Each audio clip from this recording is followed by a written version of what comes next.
What's up, everybody? Welcome to the live stream of the Frisco Report. I'm about to go live here with my co-host Mike from Dallas Cowboy Football News. I'm gonna wait for him to jump on here, and then we'll get started. All right, here we go.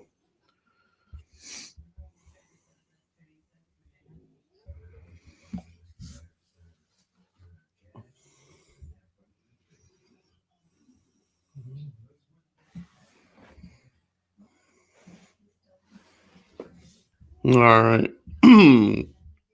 What's up, everybody? We're live. The Frisco Report. All right. So today we're going to talk about the future of the Dallas Cowboys, and then we'll close out with the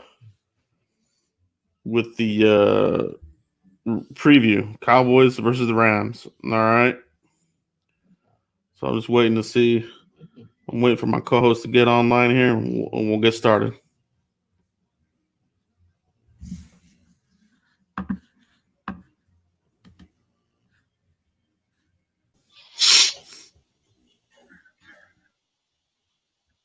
Mike, what's up, man? What's going on, Joe? We're live, full effect.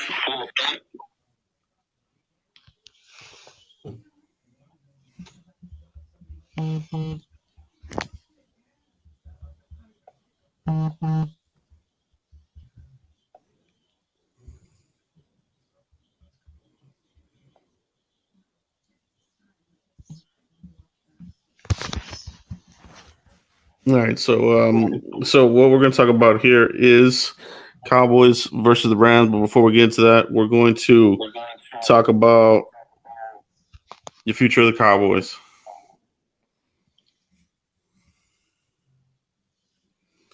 Mike, what's up, man? You ready to talk about this future of the Cowboys? Yeah, let's get into it. I'm excited. All right, man. So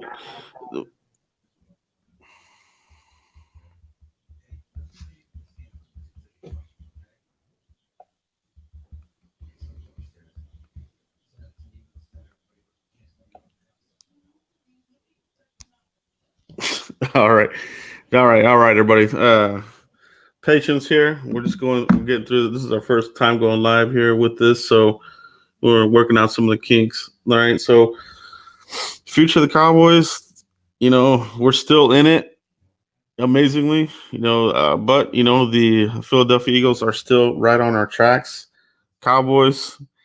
Basically, it's gonna come down to the de facto NFC East championship game against the Eagles, but that's assuming the Cowboys can get something. They need to win. They have to win against the Rams here. So, what's your take here on the future of the Cowboys right now, Mike? They I said in my video, if they want any momentum, this is the time to do it. They got to beat these Rams, and if they want any future, I mean, I don't think any player's safe, especially with the new head coach coming in. It's time to put some film on because some of these players are going to be looking for jobs anyway. Now's the time, number one, put on film. Now's the time to start winning. We can't have missed tackles. We can't have, all these things that have set us back all season to bring us to 6-7, Joe. Right. No, that's what it is, man. But I think we kind of see the writing on the wall. The Cowboys are not going to beat the Rams. Rams look like they're a team that's about to get hot. They destroyed the Seahawks, albeit that was at home. But still, if you've seen some of the Rams earlier in the year and now the last couple games, plus this one that they just wrapped up, they look like they're poised to make a run. Cowboys, they're just going to be a stepping stone for their mission to get to the playoffs. They're fighting to get into it, and they got to make their little run there. So Cowboys are just going to be in the way. They haven't beaten anybody with the winning record. They're not going to. And for me, I feel like the Cowboys have reeled it in. They've they quit. They quit. I don't see them doing anything here. There's all kinds of reports that Cowboys, they're going to move on from Garrett. The players have heard it. Everybody, the whole organization knows it's going to happen. So for the players, you probably want to stay healthy. You're not going to give your full effort. You're not going to lay your body on the line for this team, knowing that this regime is over. You know what I mean? And they are still mathematically in it, but why? What could possibly change? Like what do you think about the next couple of games? Do you think that this team is just going to roll over, or do you think they're going to fight and show up, or what do you think is going to happen here? I don't think they'll roll over, and I think that's a really good question. I don't think they'll roll over. I think they'll fight, but you can fight, but these Cowboys, especially the defense, none of them have dog in them. No one has that KO punch. Like if I was a trespass on one of these guys' properties, it's gonna be like a pillow punch for me to get out of their house. Like they have no fight of aggressiveness in them, and that's what this team is lacking. They can fight all they want, but their punches are soft. You know what I mean? And that right there is why this defense is. I don't care if they're or top 10 defense, because stats lie. If you can't tackle, if you can't get the necessary sacks, especially in the fourth quarter when you need them to turn that ball over and give it back to your offense, like this defense has no fight in them. I mean, they can fight all they want. There's 3 games left, but what I'm looking at and what I've been looking at is teams are just gonna pass at will on them, run at will on them, because they don't get interceptions and they don't know how to tackle. No, that's a great point, Mike. And it's like you said, the stats. The stats are not they lie, right? The stats are a lie. Even Aikman said it here in a recent game that the stats are they're fake stats.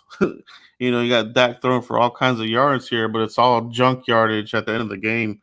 And same for the defense. And the defense will make some stops there in the fourth quarter when they're already getting their butt kicked, and it makes it look like that they're stopping people. They're not. They suck. The defense is garbage. We've over we've overhyped this roster. Everybody, everybody fell for it. And I think you know I think a lot of fans are going to be a lot more self conscious under the next regime, whoever it's going to be. As far as who we're drafting, what these guys are telling us in the press conferences, what they're telling us about these draft picks. They want to feed you a lot of optimism. They want to fill those seats up with season ticket holders and sellout crowds and that kind of thing. So the Cowboys, they're marketing geniuses, and we all got hoodwinked this season. We all got hoodwinked. It's they don't look good. I really don't. And it's not about being negative, because you still have you still do have those people out there that think that they can make a run, but there's just nothing that supports that. They've played really bad, and Garrett's out the door. He's 2 feet out the door. He's a full blown puppet right now. It's a crazy situation for the Cowboys right now. But let me ask you this, Mike. Um, some of the things that you're hearing from some of the players, you hear Demarcus Lawrence say it's time to step up. When you hear him saying that in Week 15, that it's time for him to step up, what does that tell you about him and this team and the coaches? What does that tell you? They're lost, Joe. They're lost. Now you want to step up. You've been punched in the mouth 3 games in a row, and all of a sudden the light bulb comes on, and now it's time to step up. And Tank is the main one. I'm not getting surgery till I get paid. The guy got paid. He got the surgery, got rehab, didn't miss a beat. But it's almost like when Brett Maher said, "I think I kick good. I can sleep well on my pillow." Mm-hmm. Right then and there. and because he missed a crucial kick in that game.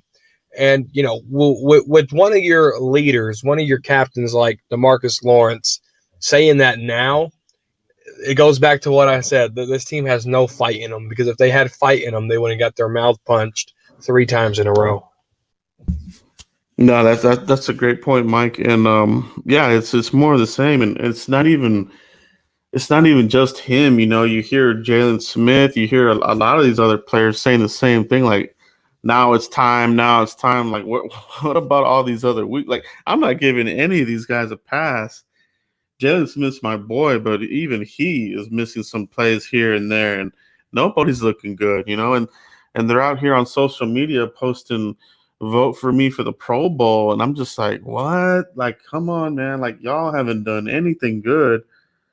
Like, who's a legitimate Pro Bowler on this team, Mike? I mean, if we're being real about it, based on not even looking at stats, because I know some people are going to look at stats and say so and so, but do we have any legitimate Pro Bowl players that should be a Pro Bowler this year? What do you think? You talking about just on defense or both? Yeah, either side of the ball. I honestly, I honestly can't think of one on either side of the ball. And that's being real, because Pro Bowl, that tells me, okay, who stepped up and made the most plays. Yeah, Jalen Smith is leading the NFL in tackles, but how many has he missed? How many bad angles has he took? I mean, I don't know. On either side of the ball, I don't see a Pro Bowler this year on this 2019 team. Yeah, yeah, and and the accountability as well. We're talking about accountability, but the accountability also needs to come from the front office. Like, I've mentioned this in tweets and and so forth, but what is wrong with the front office when you keep players like Chaz Green for a whole season? You let Dak get sacked for like 8 sacks or whatever it was. Then you keep him, you bring him to training camp, and then he gets cut at the end of training camp. Like, why are they wasting time on these bum players? And then so that was recent, right? Now we're talking about this year. Antoine Woods, knucklehead, he should have been gone the moment he got arrested with all that weed. You know what I mean? And I'm not judging a player for getting into that kind of thing or whatever, but you're an NFL player for the Cowboys. You should know better that you just can't do that. You know what I mean? It's stupid. Like, for me, that would have been like, you're fired, you're cut. The same day that crap's happening to, and then they keep Maher. They bring him all the way through training camp, and even you were at training camp. You saw how bad he was in training camp, and then we're going through the season, and he's continuing to miss field goals, short ones, and they still keep him. And here they are. They finally swap him out. There's a big issue here with the front office. I think we're overrating Will McClay, Stephen Jones. I mean, that's unacceptable. I mean, what other teams are going to carry bum players like this around? You know what I mean? Absolutely, no, absolutely. It's crazy, because when you're doing the list of names of why did the Cowboys keep him long, I wrote down Maher before you even said Maher, and I had Woods down as soon as you said it. So we're definitely on the same page with that. And Antoine Woods don't really do anything for you. When he was hurt, and we're like, okay, Antoine Woods can come in and help the running game. He didn't do that. And keeping Brett Maher for this long, I think it's a pride thing. Oh man, there's nobody out there. We signed Antoine Woods off the Titans practice squad, or whatever happened there, or the free agency pickup. We found Brett Maher. We kicked the Cowboy. We cut the Cowboys' best kicker, and we placed him with Maher. There's no way we can be wrong with this. And I think after all this trial and error of back-to-back disasters with these players, it's finally kicking them in the butt, Joe. And because Antoine Woods, he's going to get suspended. Brett Maher is no longer on your team. Jason Witten, they allowed him to come back, and you had a developing tight end and Blake Jarwin, Dalton Schultz. They didn't draft a tight end when there was plenty of tight ends to go get, and it's all coming down to the guy that ultimately makes the decision, Stephen Jones, Will McClay. I don't think Jason Garrett carries the big stick in the room like everybody says, because his bless his soul, but his dad's passed away. But his dad would not allow this talent, to go like this. He would want to bring more talent in, and I don't think Jason Garrett really has that much say so. And I think it all falls in the lap of Stephen Jones. No, yeah, no doubt, man. Stephen Jones is, he's taken more of a visual, type of, I don't know, presence, right? Like, we talk about contracts. Everybody talks about, oh, Stephen Jones, he's doing better contracts and this and that. The torch is being passed to Stephen Jones. We don't see much of Jerry Jones anymore. Well, that just isn't the case. It is still Jerry Jones, and Stephen Jones is still, he is involved, right? He is involved, but it's still at the end of the day, the puppeteer, the puppet master. So Jerry Jones, he put this staff together, Frankenstein style, you know, um, and it's blown up in their face, really bad. And good point on talking about Witten, right? Because yeah, it's this is another personnel move. So for me, Stephen Jones and Will McClay, if we're going to credit them for some of these draft picks, and we're not even talking about recently, because if we're being quite honest, I would say like these last three draft classes have just been, like not that good, not that good. They got rid of Charlton and the other mid rounders, and they're not even on the team anymore. Like it's not good. So Witten, they bring him back. Sean Lee, I think he's a good backup, but I can tell you this. I'm already gonna predict this, right? The thing with Leighton Van Der Esch and the neck. Who knows what happens there? They're probably, knowing the Cowboys and what they do, they're probably gonna try to extend Sean Lee another year, probably. Just to give him some cushion there. But rather than do that, go get you somebody, man. Go get you a stud in the draft, or even in free agency. Go get somebody. Stop going the cheap route. You know what I mean, Mike? No, I 100% hit it on the head. And, if you can lock up your pieces on offense, Dak, Amari Cooper, you could probably get Randall Cobb back on another $5 million contract. I think all the draft picks have to be allocated to defense. Am I wrong on that?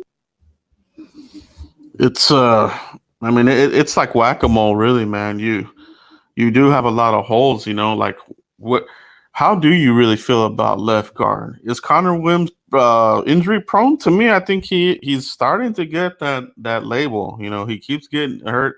Cowboys didn't help him. They rushed him out there, blew his knee out. So is he going to be any good? That's going to be another question mark in 2020. Is Connor McGovern any good? He blew out his pec. They brought him back, rushed him back. He got re-hurt. So is he injury prone? So left guard is a question mark. So maybe they do have to take another. Oh, Tyron Smith beat up. I don't know, man. It's there's a lot of questions there. That's still tight end. Jarwin does look good when he gets time, but could they? But can they do better? Can they do even better than that? I would say that they could. There's going to be some good tight ends in this draft. So uh, we'll see what they do, man. But from where we're looking right now, the defense is terrible, right? So I'm with you. I If we can not use high picks on offense this year, I would rather just double dip, man. Double dip. Fix that interior line. It's crap. It sucks. Malik Collins sucks. Never did anything. Bad feet. He's probably playing with a bad foot. They didn't tell us. Antoine Woods, we already know about him. Covington, that was the cheap free agent pickup. He's just a body. Tristan Hill, You know, that's in progress, but didn't doesn't look too good right now. So we'll see what they do here in the draft, man. We'll see what they do. But let me ask you this, Mike.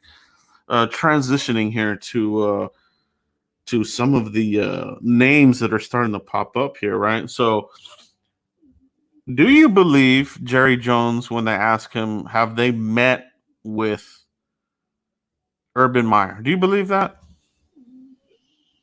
I that he has met or hasn't.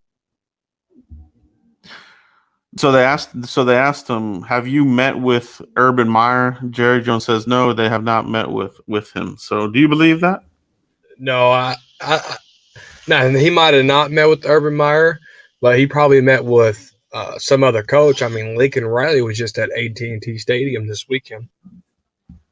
Yeah, yeah, that's what I'm saying here. So, for me, this is going to be more of the you know calculated Joneses. What they decide to leak out, what leaks out, what doesn't. But for me, they've already been looking into this. This isn't a week 15. Okay, let's get started. Let's start looking into guys.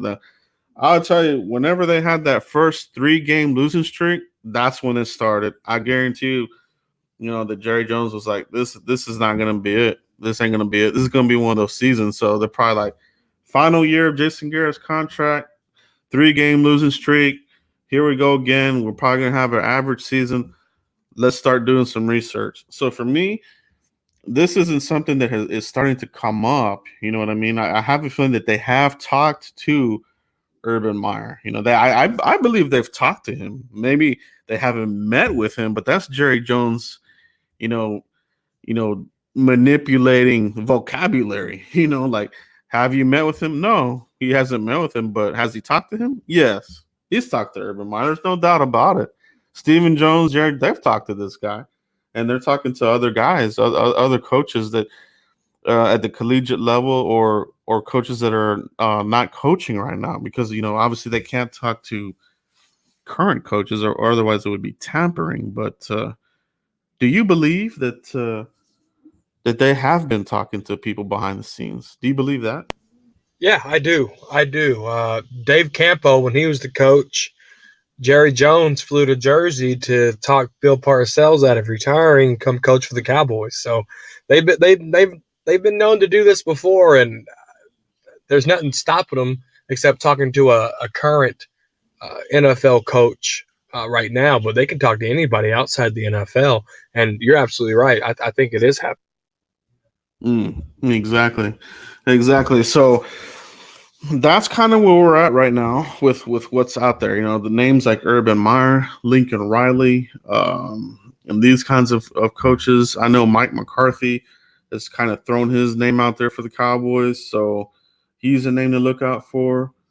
Mike Holmgren has thrown his name into it. So for the fan that is out there that says so and so will not take this job, will not work for Jerry Jones, it's not true. It is not true. Bill Parcells, he himself said that anybody would love to coach for this team. It's like having your name on Broadway, your lights, and everything like that. It's the main gig. It's the main gig on Broadway.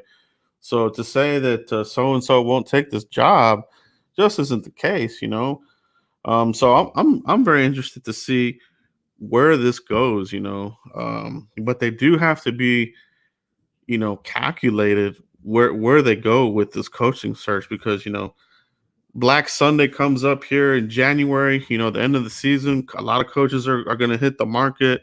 Other teams are going to start, interviewing and hiring, their assistant coaches and this and that. So, for the Cowboys' point of view, it's going to be interesting to see how quick this really does come together for the Cowboys because I feel like if it doesn't happen the day after they can, or I mean not can because he's not getting fired.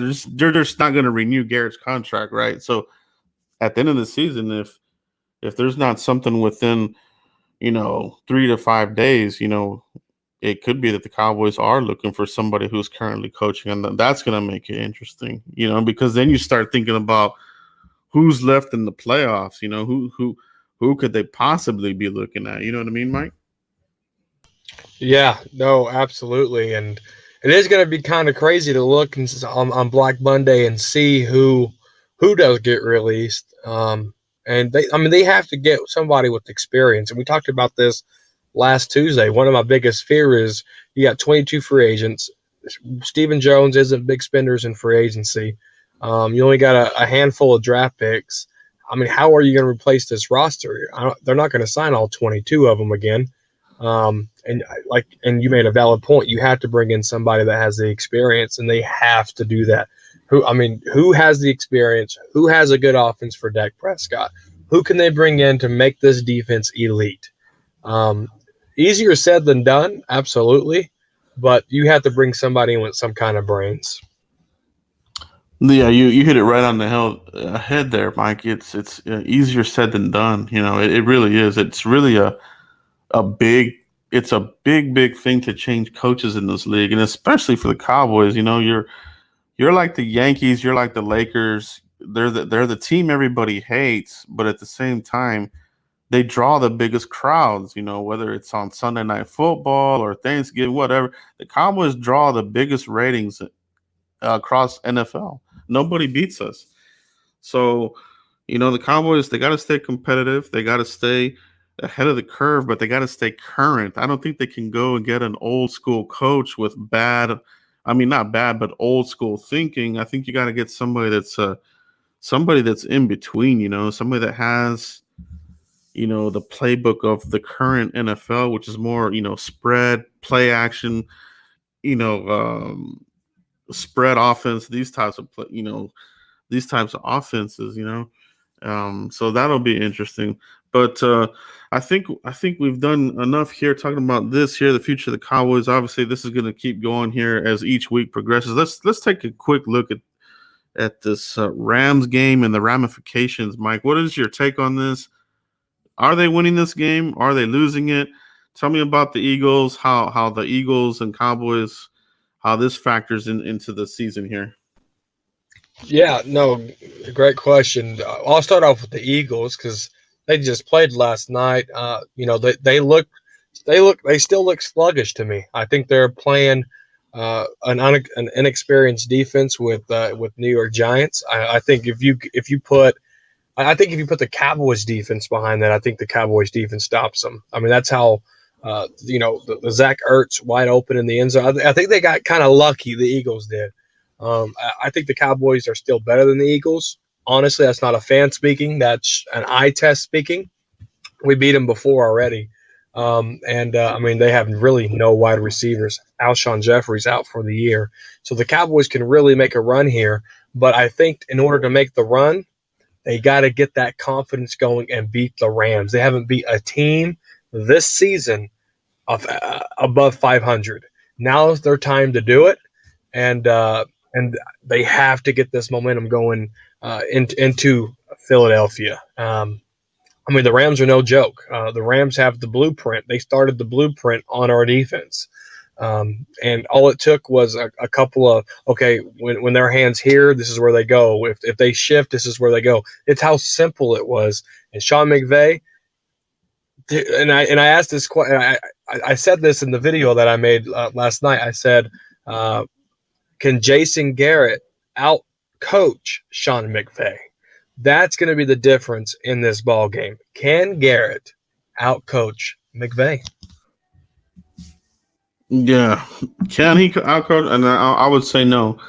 They're just McVay just has the team better prepared, and that's the thing that has haunted Jason Garrett, and that's one thing that it's a hallmark of Jason Garrett, just not being prepared for the opposition.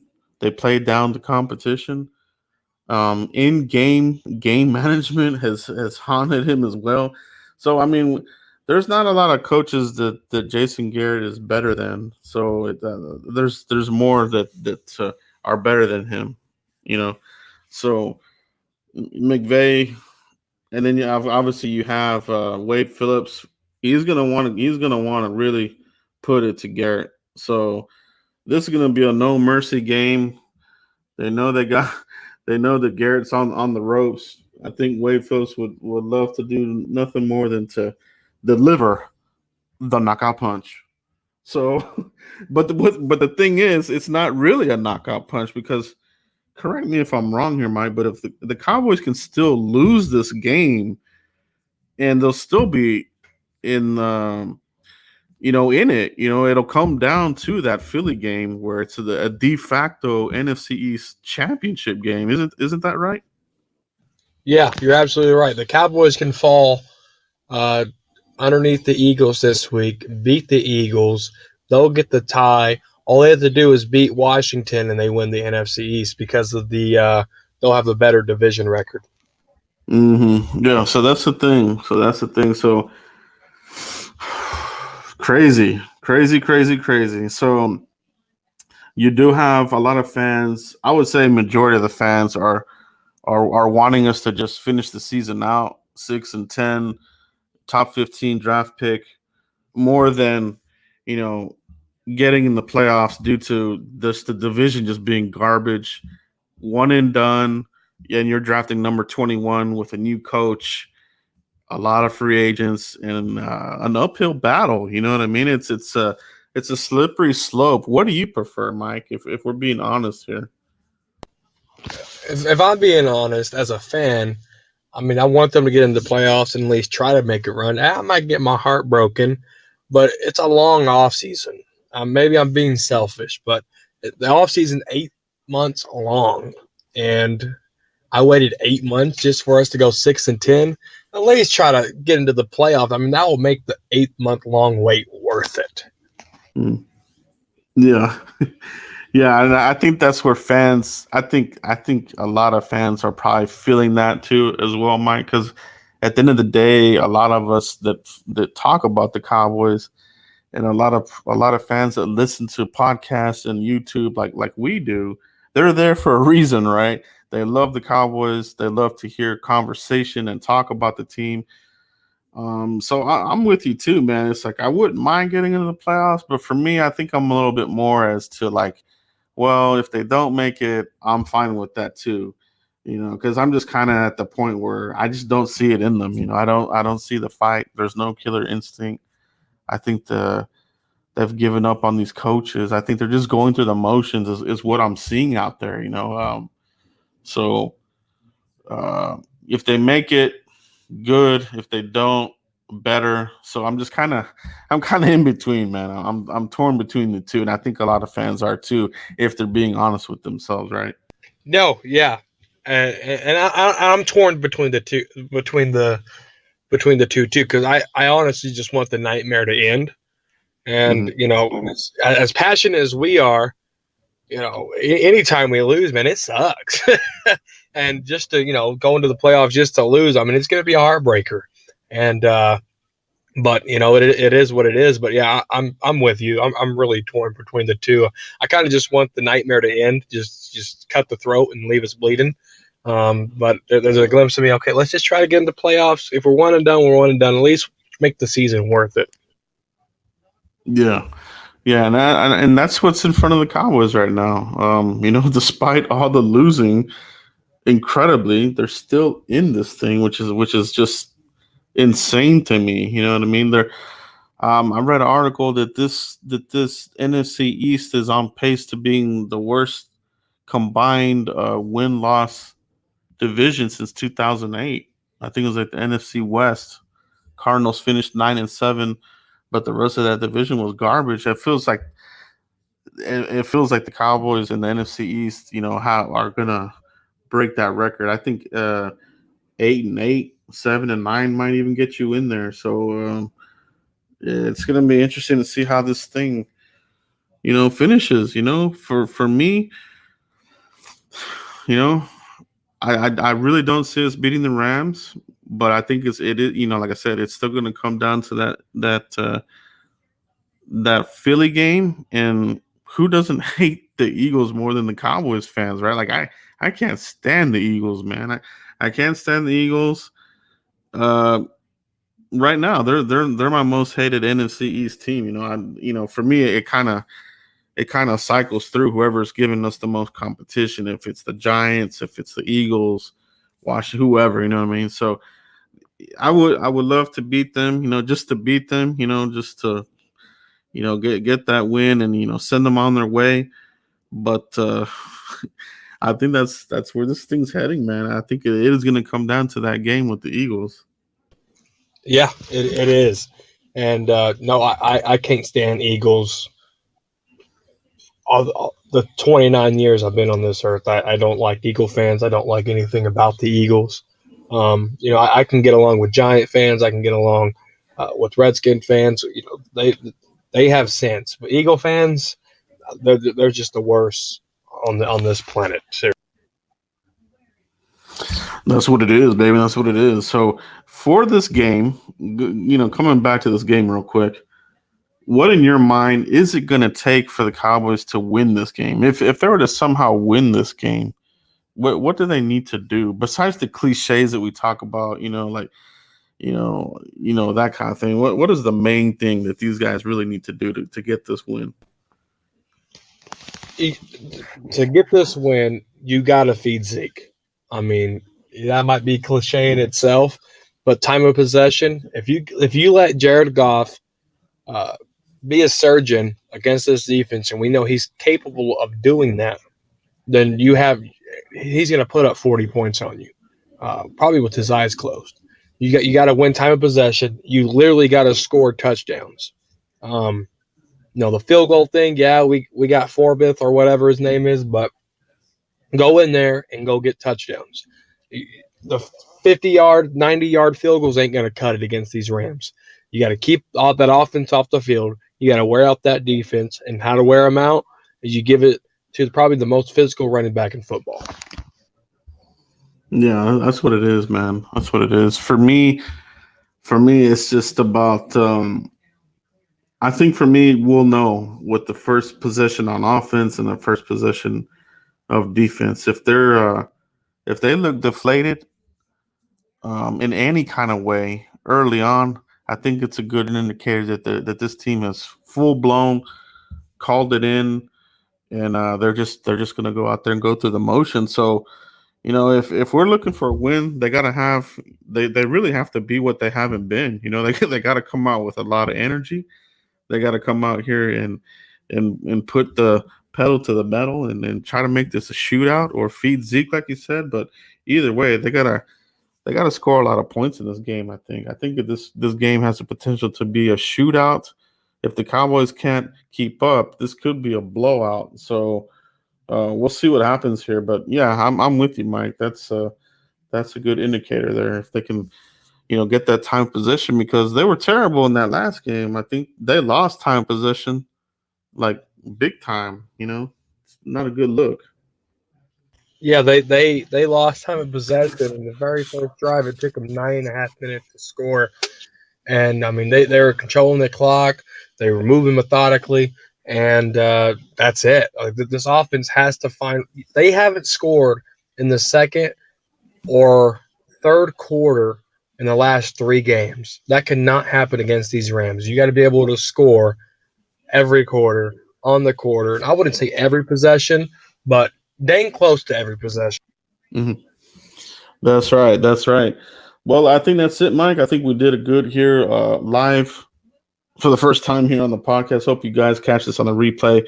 You can find me on Cowboys Blog on YouTube. Mike, let these guys know how they can find you as well. Dallas Cowboy Football News on YouTube and Facebook, DCF News 1 on Twitter, guys. Thanks for listening in. Leave a comment. We'd love to talk to you. That's it, everybody. We will catch you for the next podcast, The Frisco Report. Make sure you follow us on Twitter, The Frisco Report. Thanks, everybody. Peace.